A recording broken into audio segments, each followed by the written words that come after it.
YouTube, what is going on? Today I'm going to take you through some of the most practical pointers that I have learnt to date when it comes to refining and perfecting the skill of deadlifting. Let's go check it out.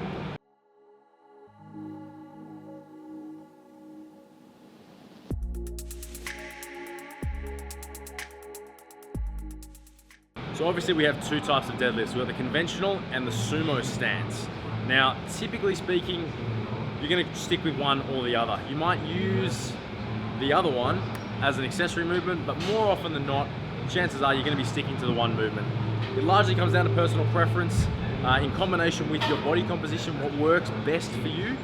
For me personally, I'm a fan of the sumo deadlift. It keeps me in a more upright position, and for me that allows me to feel less pressure through my lower back. So today, I'm going to largely be running through the sumo deadlift. So starting off, feet out at around about a 45-degree angle. The distance between your feet, again, largely down to personal preference. Figure out what is most comfortable for you and where you feel the strongest. From here you can see the bar is super close to my shins.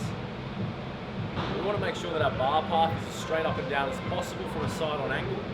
So by starting off with the bar super close to your legs, you're going to be in a position where you can maintain an upright posture and pull that bar directly up. From here, I like to bend over the bar simply to assist with engaging more of the posterior chain to prepare for the movement. So, bending over the bar, hands coming down at around shoulder width, okay? From here, we're going to be sticking our chest up. In doing so, retracting our shoulder blades as hard as possible. We want to make sure our back remains active throughout the movement and that we stay as tight as we possibly can. By squeezing those shoulder blades together, pushing that chest out, we're going to best activate our lats and prepare for the lift. Okay, so once we've got our setup down pat, we want to start to think about our breathing and what we're going to be doing with our core throughout the lift. And when we first start to lift, typically we're taught to breathe in on the way down and breathe out on the way up. Now that's a great way to start off if you're very new to resistance training, or when we're talking about moving larger amounts of weight and putting ourselves into potentially compromising positions where our muscles are having to work very hard. We want to make sure we're doing everything we can be to be as tight and as strong as possible. So before each rep, I'm going to get you guys to take a big deep breath in and fully prepare for each individual rep. Okay, we're going to break this whole set down, however many reps you've got, into individual events for each repetition. So jumping into our setup position, we're going to take a big deep breath in from here. I'm talking, we really want to fill your diaphragm as much as you possibly can. And from there, we're going to think about bracing our core. The best way to understand that is to think about as if someone was going to punch you straight in the stomach. Big deep breath in, and then prepare for that somebody to smash you in the guts. That's going to help you to activate and brace your core and stay super tight throughout the lift. Down, and from here we're driving our chest up. From that position, our chest is up, our back is activated, we're ready to think about starting the lift. So now we're in a position to think about pulling that weight off the floor. What we really want to make sure that we're doing is we're not yanking the bar off the ground. We don't want to be going from a fully relaxed position into one of extreme tension and absolute pressure. So what we want to make sure that we're doing is what's known as pulling the slack out of the bar. If you can imagine the bar as a piece of string rather than a stiff bar, we want to think about pulling up just enough to make sure that that rope is as tight as possible before we actually break the ground.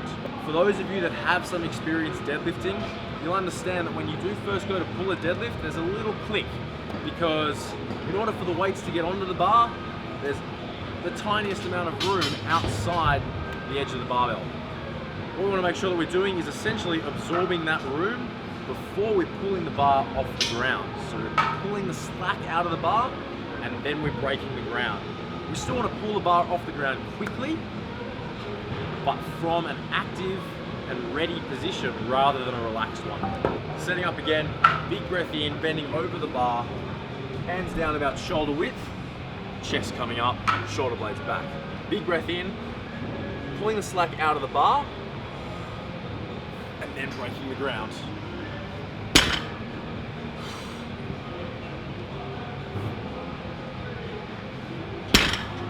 What we're trying to avoid, as I said, is yanking the bar off the ground. There's a huge difference between getting into a super strong position and going from a relaxed position into yanking the bar off the ground. What you're trying to do is best prepare your body for assault on that bar, essentially. You want to make sure you're adequately prepared and essentially feeling that weight before you're actually trying to pull it off the ground.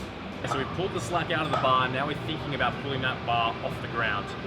With our legs, because we're performing a sumo deadlift in an upright position, we want to think about trying to use our feet, predominantly our heels, to essentially try and break the ground apart, okay?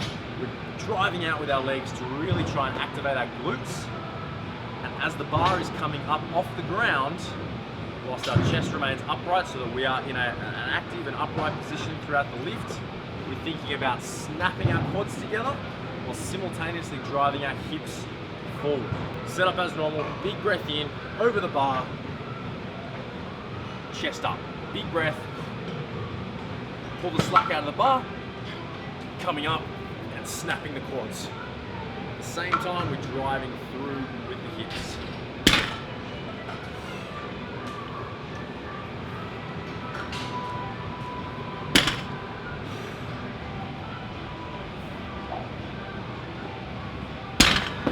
Now, as you're pulling up, you want to try and make sure that bar stays super close to your shins. I've had a huge error today in wearing shorts.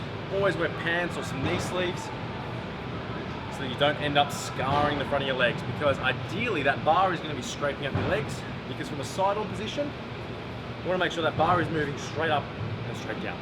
Now, there's arguments both for and against controlling the eccentric part of the lift, i.e. the way down. Realistically though, you need to pick what's going to be most suitable for you and your training and your goals. Typically speaking, lowering the eccentric is going to place the muscle under more tension, so it may assist with building more muscle. However, if you're looking at developing raw strength and mimicking that of what you'll be doing in a powerlifting meet, you probably don't need to spend too much time focusing on controlling that negative, simply because it is going to detract from your ability to pull more weight off the ground. Think about what it is that is going to work best for you and go from there. But as a side note, if you are going to incorporate some form of eccentric work, particularly if you're thinking about doing a tap and go method, you just need to make sure that you really focus on staying active throughout your back, throughout the duration of a set.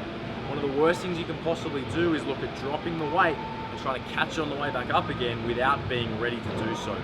If you are going to look at incorporating some eccentric work into your routine, make sure you're staying super active throughout your posterior chain on the way down, so that you aren't having to reset essentially and catch that weight when you are touching the ground and trying to go again. If you're yet to try any of those things I've just talked about, then please give them a go next time you've got deadlifts on the cards in your programming. The best thing that I've learned about deadlifting is that you have to do the groundwork first. I see so many people that come into the gym and try and pick up a weight that is clearly too heavy for them. If you aren't able to incorporate the principles that I've just talked about, particularly staying tight and ensuring that your posterior chain remains active throughout the lift, because the weight you're lifting is so heavy, stop lifting it. Drop back. There's no harm in lowering the weight and performing a lift properly until you build adequate strength and muscle to actually pick up a heavier weight with decent form. The deadlift does put you in a slightly dangerous position at times, particularly the heavier you go. So you want to make sure that you're really refining and perfecting that technique and building up to lifting a heavier weight. If you've got any questions, guys, please feel free to pop them below. I'll make sure I get back to every single one. Of course, you can always find out more about strength training, DUP, and the other ways that I work with my clients via the description section down below. Until next time, guys, see you then.